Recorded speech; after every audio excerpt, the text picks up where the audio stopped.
आता ठळक नंतर बघणार आहोत. विदर्भातले शेतकरी थोड्या बहुत प्रमाणात वेगवेगळे प्रयोग करताना दिसत आहेत. यवतमाळ जिल्ह्यातल्या संजय गणगुणे यांनी अश्वगंधाची लागवड करून पारंपरिक पिकांपासून होणाऱ्या त्रासातून सुटका तर करून घेतलीच, शिवाय नफा देखील वाढवलाय.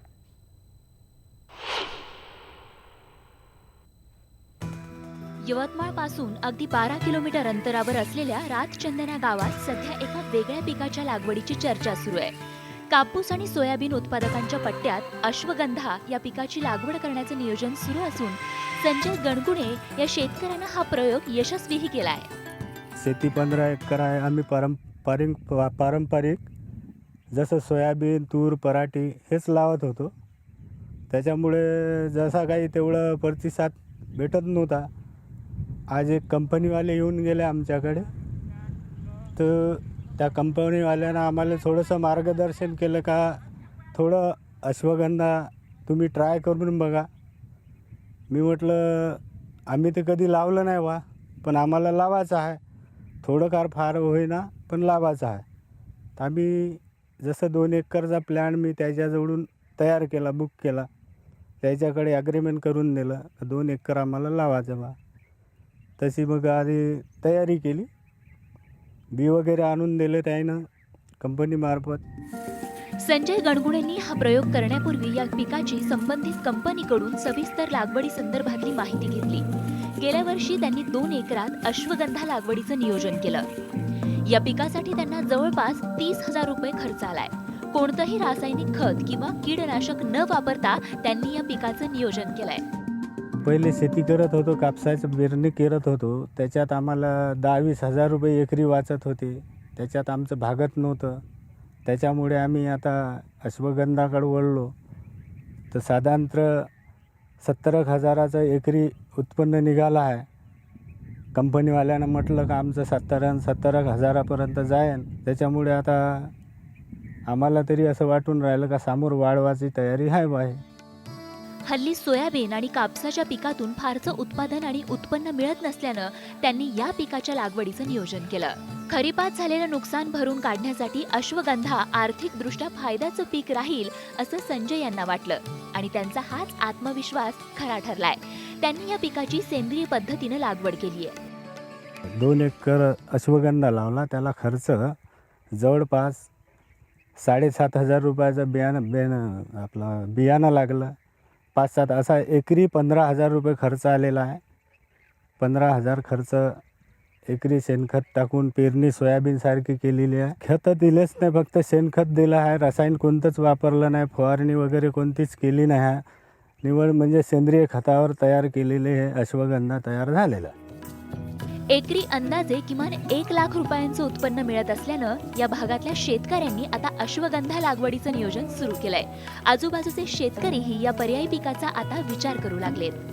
कोरडवाहू क्षेत्रामध्ये शेतकऱ्यांना फारसा उत्पन्नाचा म्हणजे शाश्वती नाही आणि ते कधी पावसाने जाते, काही जाते. आणि पिकाचे प्रामुख्यानं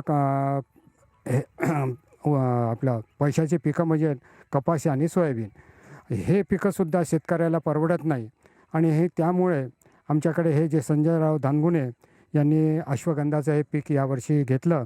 आणि अश्वगंधा पीक हे पहिले खरीपाचं पीक घेतल्यानंतर रबीमध्ये दुसऱ्यांदा डबल पीक म्हणून अश्वगंधा हे पीक येऊ शकते. म्हणून शेतकऱ्याला जे पहिलीच्या खरीपामध्ये मिळालेल्या पिकामध्ये जर त्याचा काही घाटा म्हणजे भरून काढायचा असेल आणि जास्त उत्पादन करायचं असेल, म्हणून अश्वगंधा हे पीक ते कंपनीमार्फत त्यांनी घेतलं. आम्ही या पिकाची बरेचदा या प्लॉटला आम्ही भेट दिली. डुकरं, रोई यांचा खूप त्रास आहे. रात्री असे डुकरांच्या रोयाच्या गँग येऊन शेत उद्ध्वस्त म्हणजे पीक उद्ध्वस्त करतात.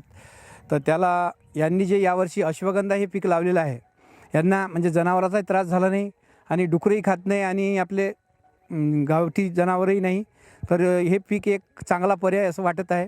मी माझ्या शेतामध्ये जवळपास 4 एकरामध्ये हे पीक घेण्याचं ठरवलेलं आहे. विदर्भातल्या शेतकऱ्यांनी पारंपरिक पिकापेक्षा पर्यायी पिकांचा वापर सुरू करणं गरजेचं आहे. प्रत्येक शेतकऱ्यानं पारंपरिक पिकाखालील क्षेत्र कमी करून विविध पिकांचा पर्याय स्वीकारला तर मुख्य पारंपरिक पिकांना चांगला बाजारभाव मिळण्यास नक्कीच मदत होईल आणि नव्या पिकांपासूनही नफा मिळेल. यवतमाळहून भास्कर मेहरेसह ब्युरो रिपोर्ट, न्यूज 18 लोकमत. यानंतर बघूयात राज्यात चौथ्या टप्प्यातल्या निवडणुकीत एका उमेदवाराची सध्या चांगलीच चर्चा होते. मावळ लोकसभा मतदारसंघातून डॉक्टर नवनाथ दुधाळ निवडणूक लढवत आहेत. मात्र त्यांचा अजेंडा पाहून तुम्हाला आश्चर्य वाटेल. पाहूयात काय आहे अपक्ष उमेदवार नवनाथ दुधाळ यांचा अजेंडा.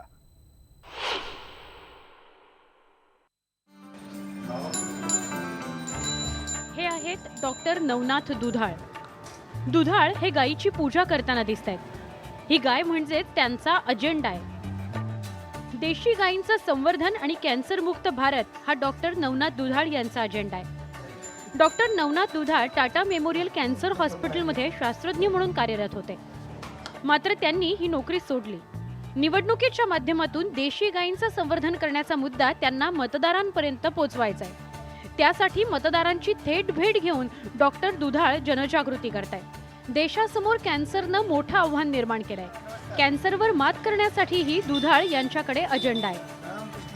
असं निदर्शनास आलं की आम्ही जवळजवळ 2008 पासून 2008-2009 सालामध्ये भाई राजीवजी दीक्षित यांच्या संपर्कात आलो आणि 1.5 वर्ष त्यांच्याबरोबर काम करण्याचं मला भाग्य मिळालं गोमातेच्या माध्यमातून. तर गाईचा जो विषय त्यांनी आम्हाला समजवला आणि गाईच्या पंचगव्याच्या माध्यमातून, पंचगव्य म्हणजे दूध, तूप, ताक, शेण आणि गोमूत्र, हे 5 गव्याच्या माध्यमातून आपल्याला कॅन्सरसारख्या आजारालासुद्धा आटोक्यात आणू शकतो हे लक्षात आल्यानंतर मग आम्ही जास्तीत जास्त माध्यमातून याच्याकडे वळलो. नवनाथ दुधाळ यांचे प्रचाराचे बॅनरही हटके असेच आहेत. दवा ना खाना असं दुधाळ यांच्या प्रचाराच्या बॅनरवर स्पष्टपणे छापण्यात आलंय.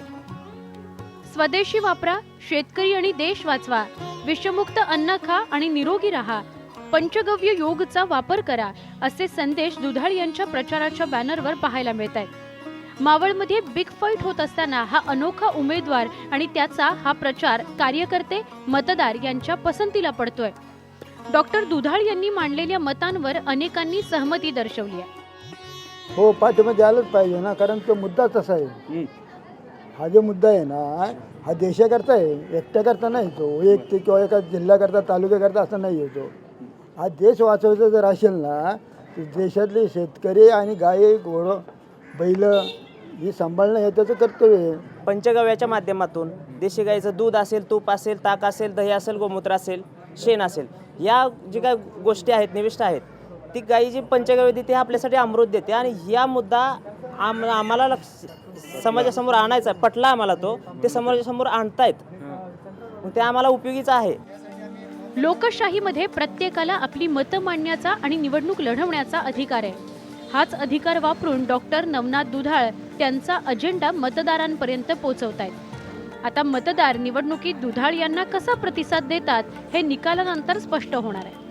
व्हिडिओ जर्नलिस्ट सुशांत डुंबरेसह गोविंद वाकडे आणि bureau report, news 18 Lokmat, Maval. दिंडोरीचे राष्ट्रवादी काँग्रेसचे उमेदवार धनराज महाले यांच्याकडून माझा शेतकरी अजेंडा जाणून घेतला आहे आमचे प्रतिनिधी बब्बू शेख यांनी. माझ्यासोबत आहे दिंडोरी लोकसभा मतदारसंघातील राष्ट्रवादी काँग्रेस व मित्र पक्षाचे उमेदवार धनराज महाले. त्यांचा शेतकऱ्यांसाठी काय अजेंडा आहे त्यांच्याकडून जाणून घेऊया. भाऊ, तुमचा शेतकऱ्यांसाठी काय अजेंडा आहे? दिंडोरी लोकसभा मतदारसंघात किती शेतकऱ्यांची? दिंडोरी लोकसभा मतदारसंघ हा 9.5 तालुक्याचा मतदारसंघ आहे आणि या 9.5 तालुक्याच्या मतदारसंघामध्ये सर्व शेतीवर अवलंबून असणारी लोक या ठिकाणी शेतकरी आहेत. आणि शेती चांगली झाली तर त्या ठिकाणचे व्यापारसुद्धा चांगले होतात. हा आतापर्यंतचा अनुभव आहे. आणि त्याच्यामुळं शेती म्हटली की सर्वात महत्त्वाचं पाणी. आणि आम्ही आमच्या अजेंड्यामध्ये, जाहीरनाम्यामध्ये त्या ठिकाणी टाकलेलं आहे की आमच्या हक्काचं पाणी आम्हाला त्या ठिकाणी मिळालं पाहिजे. आमच्या हक्काचं म्हणण्याचं कारण एक आहे की दिंडोरी लोकसभा मतदारसंघामध्ये पेठ तालुका येतो, दिंडोरी तालुका येतो, कळवण तालुका येतो आणि पेठ तालुका येतो. या 4ही तालुक्यांमध्ये प्रचंड पावसाचं पाणी पडतं. हे पाणी वाहून जातं.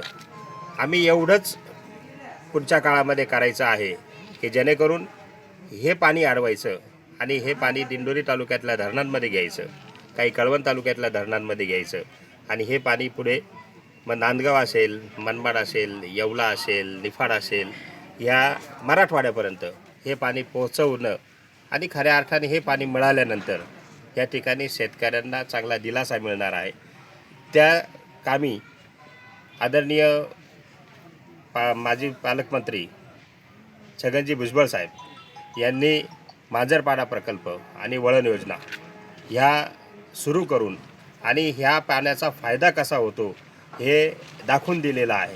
परंतु मधल्या काळामध्ये त्या ठिकाणी ती कामं बंद करण्यात आली होती. हा जो मतदारसंघ आहे याच्यात डाळिंब आणि द्राक्षे आणि कांदे हे जास्त करणारे शेतकरी आहे. याविषयी काय तुमचं धोरण राहणार आहे? डाळिंब आहे, द्राक्ष आहे, टमाटा आहे आणि इतरही भाजीपाला फार मोठ्या प्रमाणात होतो. परंतु आपण गेल्या 4.5-5 वर्षामध्ये भारतीय जनता पार्टी आणि शिवसेनेचं धोरण जर बघितलं असेल तर शेतकऱ्यांच्या दृष्टिकोनातून कोणताही चांगल्या प्रकारचा निर्णय त्या ठिकाणी घेतला गेला नाही आणि म्हणून शेतीमालाला अजिबातच भाव नाही. शेतीमालाला भाव नसल्यामुळे या ठिकाणी फार मोठ्या प्रमाणात शेतकरी अडचणीत आलेला आहे. शेतीमालाच्यावर प्रक्रिया उद्योग जर त्या ठिकाणी काही केले आणि त्याच्यापासून बघ टमाटा जर असेल तर त्याच्यापासून ज्यूस बनवला पाहिजे किंवा तुमचा सॉस बनवला पाहिजे. त्याच्यानंतर द्राक्ष आहेत, द्राक्षापासूनही इतर काही प्रक्रिया त्या ठिकाणी केली पाहिजे. आणि खऱ्या अर्थाने कांदा, या कांद्यावर जर प्रक्रिया चांगल्या प्रकारची केली आणि त्याच्यापासून इतर त्याची पावडर म्हणा किंवा इतर काही म्हणा हे जर केलं तर भाव चांगला मिळू शकतो. आणि निर्यातबंदी, ही जी निर्यातबंदी ही अचानक त्या ठिकाणी बंद केली जाते आणि त्याच्यामुळे अत्यंत प्रमाणात त्या ठिकाणी भाव कोसळले जातात आणि त्या कोसळल्यामुळे या ठिकाणी शेतकरी मोठ्या अडचणीत येतो आणि त्याच्यामुळेच गेल्या 4.5-5 वर्षामध्ये कधी नव्हे एवढ्या शेतकऱ्यांच्या त्या ठिकाणी आत्महत्या झालेल्या आहे. म्हणून शेतकऱ्यांच्या शेतीमालाला हमीभाव मिळावा हा दृष्टिकोन आमचा त्या ठिकाणी राहील. महत्त्वाचा पाणी प्रश्न सुटला तर शेतकरी जगल आणि याचसाठी आम्ही प्रयत्न करणार आहे.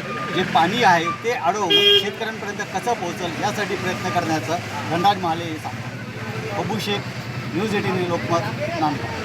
ब्रेकनंतर बघूयात मावळ मतदारसंघातून देशी गाय, रसायनमुक्त शेती आणि कॅन्सरमुक्त जीवनशैली याचा प्रचार करत लोकसभा निवडणूक लढवणाऱ्या डॉक्टर नवनाथ दुधाळ यांचा शेतीसाठी अतिशय वेगळा अजेंडा आहे. त्यांच्याशी संवाद साधलाय आमचे प्रतिनिधी गोविंद वाकडे यांनी. लोकसभा निवडणूक लढवणाऱ्या उमेदवारांचा शेतीविषयीचा अजेंडा आपण जाणून घेतोय आणि माझ्यासोबत आहेत मावळ लोकसभा मतदारसंघातील अपक्ष उमेदवार डॉक्टर नवनाथ दुधाळ. त्यांचं आडनाव दुधाळ आहे आणि अशाच एक महत्त्वाचा अजेंडा घेऊन ते या निवडणुकीमध्ये उतरलेले आहेत. अर्थात त्यांचा अजेंडा आहे गोरक्षा. यापुढे त्यांचा शेतीविषयी काय अजेंडा आहे तेही जाणून घेऊया. डॉक्टर साहेब, स्वागत आहे तुमचं. खरं तर सगळे जे उमेदवार आहेत ते वेगवेगळे अजेंडे घेऊन या क्षेत्रात निवडणूक लढवत आहेत. मात्र तुमचा शेतीविषयीचा काय नेमका अजेंडा आहे, काय सांगाल? शेतासाठी आमचा जो अजेंडा आहे तो शेतकरी वाचला पाहिजे आणि शेतकऱ्यांनी शेती विषमुक्त केली पाहिजे. आणि शेतकऱ्यांनी जर शेती विषमुक्त केली तर सगळ्यांना अन्न चांगलं मिळणार आहे, विषमुक्त अन्न मिळणार आहे. आणि गाय, त्याच्यामध्ये महत्त्वाचा मुद्दा आहे शेतकऱ्यांना म्हणजे गाय आहे. आणि जी गाय जी आहे त्या गायीच्या माध्यमातूनच शेतकरी वाचू शकतो. तर शेतकऱ्यांनी जर आज रासायनिक खात टाकतोय, रासायनिक खात टाकत असता वेळेस तेच अन्न सगळ्या शहराच्या लोकांना, गावच्या लोकांना, सगळ्यांना तो शेतकरी देते. पण त्यांनी जर हे गाईचं शेण वापरून जर शेतामध्ये टाकलं तर तुम्हाला विषमुक्त अन्न मिळणार आहे. आणि विषमुक्त म्हटलं की ते, आणि शेतकऱ्यांना त्याच्यातून फायदा काय होणार आहे की जे ऑर्गॅनिक शेती म्हणतो आपण त्याच्याला भाव जास्त मिळतो, भाव जास्त मिळतो. आणि भाव जास्त मिळाल्यानंतर त्यांचा रोजीरोटीचा प्रश्न सॉल्व्ह होऊन जातो. आणि त्यांनी ते का करावं, कारण त्यांनी जर एक उदाहरण देतो तुम्हाला की त्यांनी शेतामध्ये समजा भाजीपाला लावला तर त्या भाजीपाल्याला जास्त भाव मिळतो. शेतामध्ये जे भाजीपाला लावला, फळं लावली, फळांचं लावलं तरी त्यांना भाव जास्त मिळतो. केमिकलचा भाजीपाला आणि ऑर्गॅनिकचा भाजीपाला, तर ऑर्गॅनिकच्या भाजीपाल्याला नक्कीच भाव जास्त मिळतो. त्याच्यातून त्यांना जास्त पैसा मिळणार आहे. अर्थातच. आणि नेमकी कोणती प्रश्न तुम्ही संसदेमध्ये गेल्यानंतर मांडणार आहात, काय तुमच्या डोक्यात आहे? आम्ही शेतकऱ्यांसंदर्भात शेतकरी वाचावा, आणि शेतकरी वाचायचं असेल तर शेतकऱ्यांना गाय घेऊन दिली पाहिजे. आणि प्रत्येक शेतकऱ्याकडे शेती असणार आहे. प्रत्येक ज्यांना शेती नाही आहे त्यांना सुद्धा शेती मिळणार आहे. जे आपल्याला 90% लोकांना जवळजवळ शेती असायला हवी आहे. जो कोणता महत्त्वाचा प्रश्न वाटतो तुम्हाला शेतकऱ्यांचा आणि ते तुम्ही संसदेत कोणता मांडणार? शेतकऱ्याला हा महत्त्वाचा प्रश्न वाटतो की शेतकरी जे आज आत्महत्या करत आहेत त्या आत्महत्यापासून कसं वंचित करता येईल. मग त्यांना गाईचाच मुद्दा येतो. गाईच्याच माध्यमातून त्यांची आत्महत्या बंद होऊ शकते. शेतामध्ये त्याने गाईच्या माध्यमातून जर शेती केली तर त्यांना विषमुक्त अन्न देऊ शकतात आणि स्वतःचं पण उदरनिर्वाह चांगलं करू शकतात. स्वतः जर आरोग्य चांगलं राहिलं, पैसा मिळाला, अजून त्यांना काय पाहिजे. अर्थातच. आणि अगदी शेवटचा प्रश्न की का शेतकऱ्यांनी तुम्हाला निवडून दिलं पाहिजे, खास करून शेतकरी वर्ग तुमच्या पाठीमागे का उभा राहिला पाहिजे? शेतकऱ्यांना शेती सोडून शहराकडे जायची गरज लागणार नाही. कारण गावातच पैसा गावातला कसा निर्माण करायचा हे आम्ही याच्या माध्यमातून सांगतो. उदाहरणार्थ शेतामधली माती आहे आणि शेण आहे, तर साबण जे उदाहरण तुम्हाला साबणाचं मी देतो. गावातला पैसा गावात कसा राहील, शेतकरी कसा वाचेल, आणि शेतकरी वाचला तर देश वाचणार आहे. तर गावातला पैसा गावात कसा राहील, तर गाईच्या शेणापासून शेती तर मिळणार आहेत, विषमुक्त अन्न खायला मिळणार आहे. पण साबण एक उदाहरण देतो तुम्हाला, असे 40 ते 45 प्रॉडक्ट बनवू शकतो ज्या शेतावरच आणि गाईच्याच माध्यमातून. ते एक साबणाचं उदाहरण देतो. साबण जर त्यांनी बनवलं तर स्वतः वापरलं तर स्वतःला आजार येणार नाही, म्हणजे त्वचा रोग त्याला येणार नाही आहे. असे वेगवेगळे प्रोडक्ट ते शेणापासून बनवू शकतात. बनवलं त्यांनी जे एक साबण अर्थातच नवनाथ दुधाळ यांना जर निवडून दिलं तर त्या शेतकऱ्यांना स्वावलंबी बनवतील, त्यांना आत्महत्या करण्यापासून रोखतील आणि त्यासाठी त्यांच्याकडे अनेक उपाययोजना आहेत असं ते आवाहन करतायत. शेती आणि देशी गायी जर वाचल्या तर देश वाचेल असा त्यांचा नारा आहे.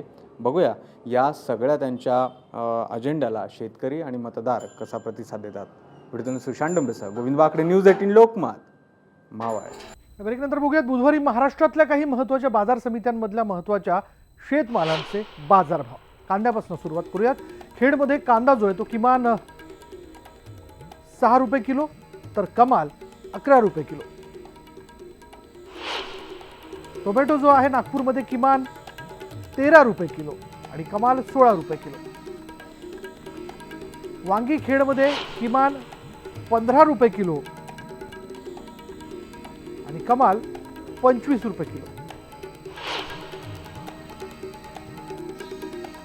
बटाटा मुंबईत किमान 10 रुपये किलो आणि कमाल दर गेलेला आहे 17 रुपये किलोला. कोबी कोल्हापुरात किमान 8 रुपये किलो आणि कमाल 15 रुपये किलो. बीडमध्ये ज्वारी किमान 2441 रुपये क्विंटल आणि कमाल 3001 रुपये क्विंटल. तर बीडमध्येच तुरीबद्दल बोलायचं झालं तर किमान 4550 रुपये क्विंटल तर कमाल 5171 रुपये क्विंटल.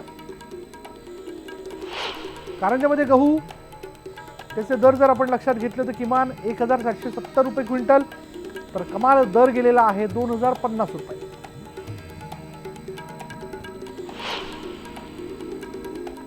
गडचिरोलीत तांदूळ किमान 1905 रुपये क्विंटल तर कमाल 2250 रुपये क्विंटल. सोयाबीन पूर्णामध्ये सोयाबीन किमान 3630 रुपये क्विंटल आणि कमाल 3657 रुपये क्विंटल.